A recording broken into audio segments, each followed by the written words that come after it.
All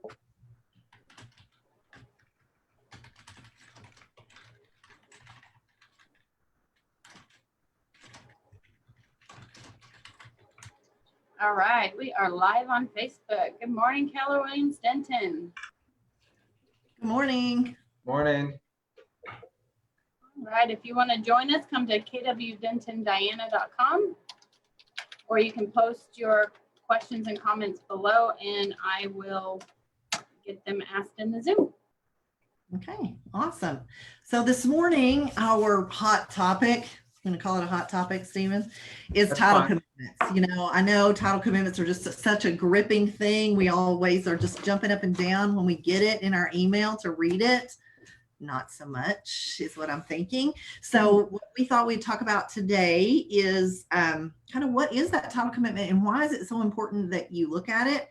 And then what do I need to be looking at? Now that I know it's important that I look at it, what do I need to look at, right? So is that what we kind of want to talk about, guys? Yeah. Okay. So Stephen, take it away. What's a title commitment? All right. Yeah. Thank you, guys. And it's easy to say that it's important, but you know, commitment is something that a buyer or seller. How many times does someone buy a house in their lives? I mean, not many times. So generally, they're not going to see a lot of commitments in their lives. So it's not something they're familiar with, and most people look at it and don't know what to do with it or anything. And that's a shame because it's actually very important. This seller or this buyer is going to some property, and they're going to get an insurance policy on it, and there's a lot of things in the commitment that's important to them that's going to determine what type of policy they have and anything that might need to be done. Well, you as realtors, I mean, this is your bread and butter. So you guys, I mean, with every time you have a transaction, you're going to see one of these. So that's an opportunity where you can help your buyers and sellers out a lot. If you're familiar with the commitments, what to look for, you don't have to know it frontwards and backwards, but just know where the red flags are and things to check and that type of stuff. So I'll jump into that in just a second. First, I wanted to update a topic that I mentioned a couple times ago. We talked about my seller that died during the transaction before they closed, but they were still under contract. And we'd mentioned how we got the exception to close it. And in that situation, because the Texas intestate law matched with their will, which left everything to their surviving spouse, they signed the documents, and this is crazy. They signed the documents 2 weeks after the seller died. I mean, we got everything done, prepared, and they signed the affidavit of heirship. They attached the will to it, and the surviving spouse signed it 2 weeks after her husband passed away and sold the property. So a lot of, sad situation, but a lot of people are happy to get that done. You know, the surviving spouse was ready. You know, that's one last thing she didn't want to have to deal with. And the buyer still wanted it. So it was a delay of 2 weeks, but I was impressed by everyone that was able to get that done so quickly. So I know I hadn't updated you guys on that. So anyway, what is a commitment? So a commitment is a commitment to issue an insurance policy based on that land. It's insurance for the buyer. And there's three main sections. There's a section A, section B, and section C. There's Schedule A, or section A, that's the first part. That just has the date, the commitment date at the top. That's when the last time when title was checked up until that point.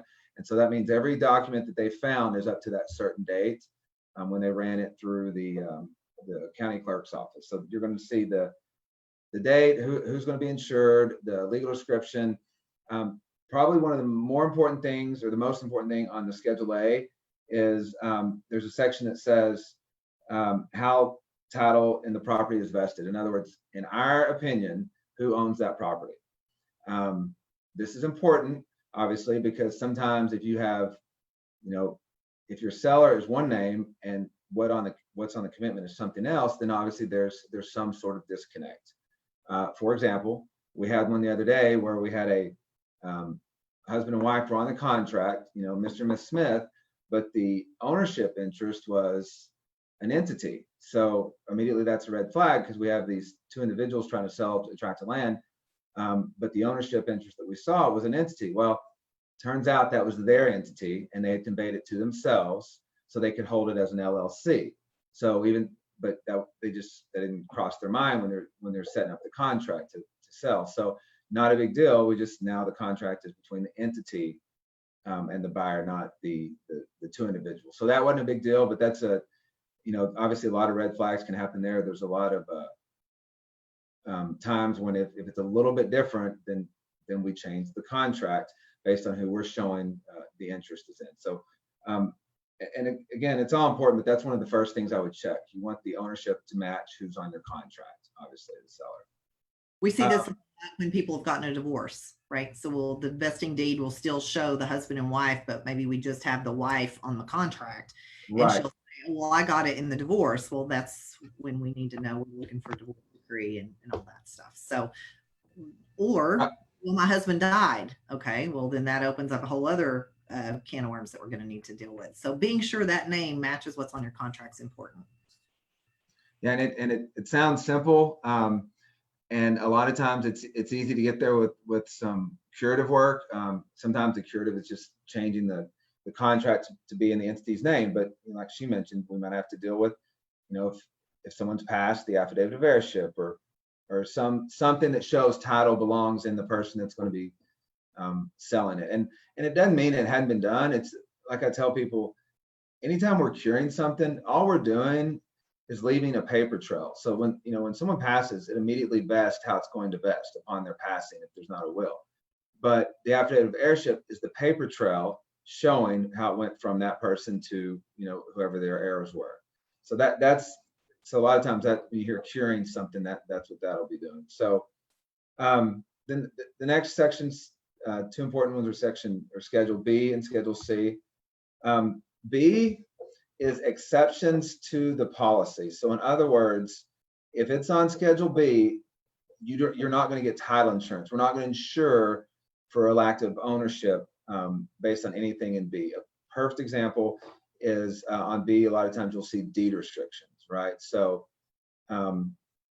we take an exception to a deed restriction that says you can't have a pig farm on this tract of land, then we're not going to insure title to your property if you want to put a pig farm on that land. So anything on B is an exception that is not covered on the policy. Also, you'll see oil and gas leases there. And I think all the agents know this, but title policy is for the surface only. Even if the minerals have never been severed, if in the whole history no one's ever reserved the minerals and your new seller is getting, or new buyers getting all the minerals, that's still not something that title insurance covers. Title insurance covers title to the surface and to any structures on the surface. That's the property, and then also the boundaries, but not any of the minerals that are underneath it. So anything on Schedule B, just take a quick glance if there's anything on there that is a problem, because we are going to take an exception to things on Schedule B. So can I make a comment right here? Please. So that your commitment will also have a copy of your deed restrictions with it when you receive it, right? And we're going to be taking exception to anything that might be in deed restrictions. That's why it's important for us real estate agents to read those deed restrictions, skim over them, be sure your people look at them to make sure they don't have an intent to do something that you didn't know about that they're not going to be able to do once they buy the property. So look at those deed restrictions when you get them. Right, and that's something more, maybe not as big of a deal if it's a lot and block, but especially once you start seeing meets and bounds and acreage, then there cannot be all sorts of deed restrictions. And deed restrictions are similar to, and I actually, now that I'm saying this, I taught on this a few weeks ago, to the to HOA rules and regulations. It's just one of them you have a managing body, and the other one, the deed restrictions were filed on the property years ago, and they're they're still on there. You still have to follow them. The biggest thing is the Schedule C, and the way I tell people to remember this is Schedule C, and C stands for cure. Anything on Schedule C is stuff that needs to get corrected or fixed, if you will, before closing. And if it doesn't, then it is going to become an exception to the policy that the buyer is getting. For example, current liens on the property. Your current seller has a deed of trust with a bank. Well, that's one of the first things on Schedule C. That has to be cured. In other words, that lien has to be released. It will be, because we're giving title insurance on it, and so we make sure it gets released when we pay off the lien. If it didn't get paid off, and for whatever reason it became a Schedule B item, then the buyer's taking it with an exception to that lien, and we won't issue policies that way, because basically that lien holder has priority over the current buyer. So the biggest thing on C is, again, C is for cure, and anything on there is something that is going to have to be corrected. That's where you're going to have any liens that have to be released. If there's a bankruptcy on the lien, abstract of judgments, which what that is if a previous owner, someone filed suit against them and won, the way you collect, if they don't pay, is you file an abstract of judgment and attaches on any of their property in that county. I'm sure you guys know, if that's your homestead property, the seller doesn't have to pay that. Those can't attach to their homestead, but maybe they have to file there's an affidavit you have to file and wait a few days, or wait 90 days to make sure it doesn't attach to the property. So that's something that might have to be done if the seller doesn't want to pay it.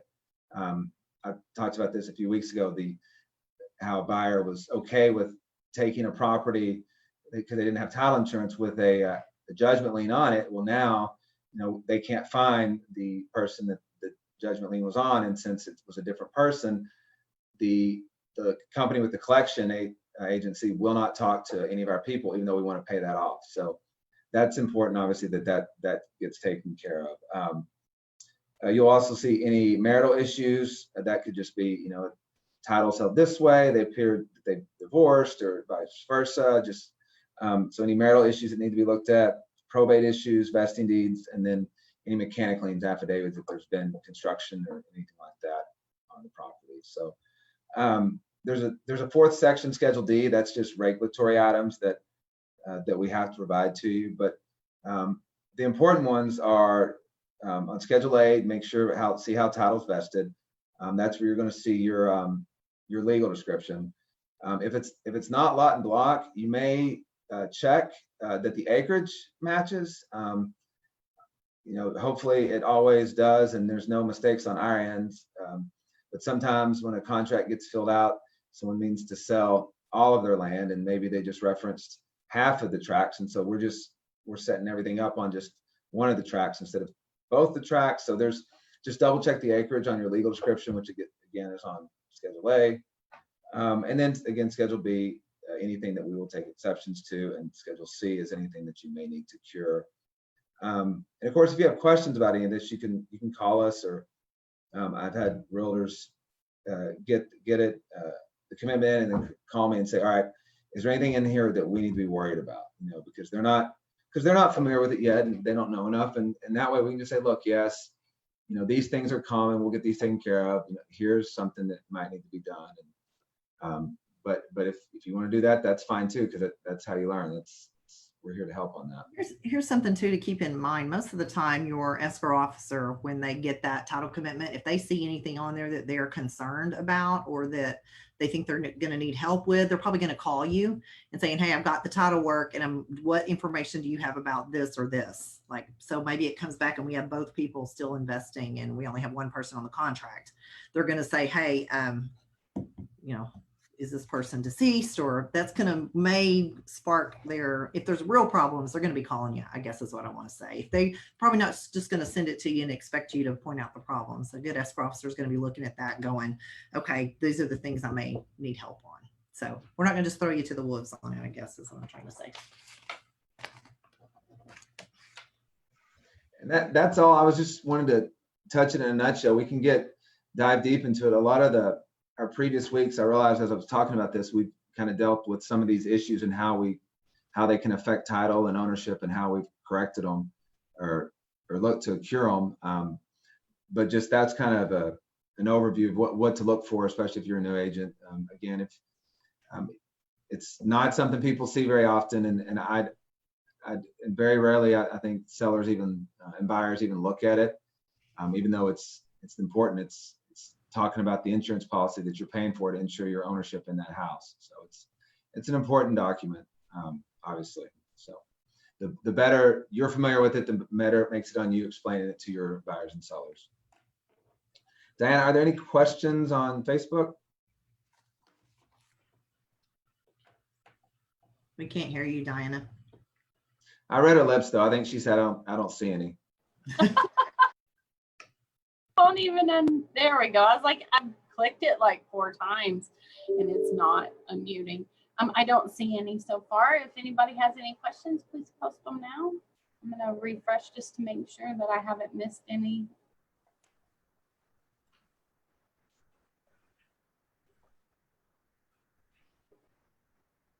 No? No questions so far? Okay, well, if y'all don't have anything, I think that's all we had was just go through that. I did want to mention if anybody's watching on Facebook and they would like these little handouts, what is a title commitment and kind of the highlights and what to look at. I'm glad to get those to anybody. So Diana, if you have a request for those, let me know and we'll get these. We have some other collateral material that goes with this. What is title insurance and why do you need it? So those are another great thing to have in your packets that you leave to buyers. So they understand what it is they're buying. So that's all I got. Do you want to talk about your class that's coming up on 8/20 and what that is? Yes, actually a couple of classes we have coming up. We're going to be doing legal update 2. If anybody's looking for that, we're doing that via Zoom next Thursday, 10 to 2. Diana, I'll send you an email about that you can blast out to everybody and they'll need to pre-register with me on that. And then on the 20th, we're going to be talking a little bit about wire fraud in a lunch and learn. I guess we'll be doing that via Zoom as well. So we'll bring your own lunch. We'll figure out how we're going to make that work. So anyway, that's coming up on the 20th, like a 12 to 1. And it's just going to be talking about wire fraud and things we're seeing and how to protect yourself and your client's money and the conversations that you need to be having with them as soon as you go into contract about watching for that kind of stuff. So that on the 20th, and I think that's all we have coming up, but legal 2, and then we'll be offering legal 1. We're kind of doing it flip-flopped because I had several people who needed 2 instead of 1 in this month. So we flip-flopped it. So we do it in legal 2 this month and legal 1 next month, also via Zoom. So perfect. Our attorneys are still on lockdown. Our underwriting attorneys are still on lockdown. So, and you guys are too. So we'll do it in Zoom. Yeah. Sounds good. Okay. I'm wondering, do we know if they're going to allow that from here on out to be able to do Zoom, or are they indicating they're going to want it back in class? Well, I haven't heard as far as what Trek is going to want us to do. I mean, our underwriters have adjusted to what Trek will allow. Mm-hmm. So if Trek wants them to go back to in person when they're doing legal 1 and 2, I'm sure that's what we'll have to do. You know, we have 2 of our underwriting attorneys who love doing the Zoom stuff and 1 that absolutely hates it. So it may depend on which instructor I get, but we'll accommodate you guys however y'all want to do it. So. All right. Sounds good. Well, thank you so much. Make it a great week, and we'll see some of you guys next week in legal 2. Steven, you have anything else? No, I didn't know if we wanted to mention the next coffee with counsel. Did we make a decision on that, or? Well, our next one is supposed to be in 2 weeks, so that was the 18th, and we're going to need to cancel that one, and then we'll be back with you guys the 1st of September. We have some conflict that we couldn't work around. So, but no, if you have a question, Coffee with Counsel is 24/7, right, Stephen? So you have a month to come up with questions. Maybe we should start giving door prizes to best questions. There we go. Best question gets a gift card. Coffee. Yeah. There we go. Best question gets some, but we have to have it the day before, right? And we'll enter everybody. Not the day before. With as much time to prepare for it, right?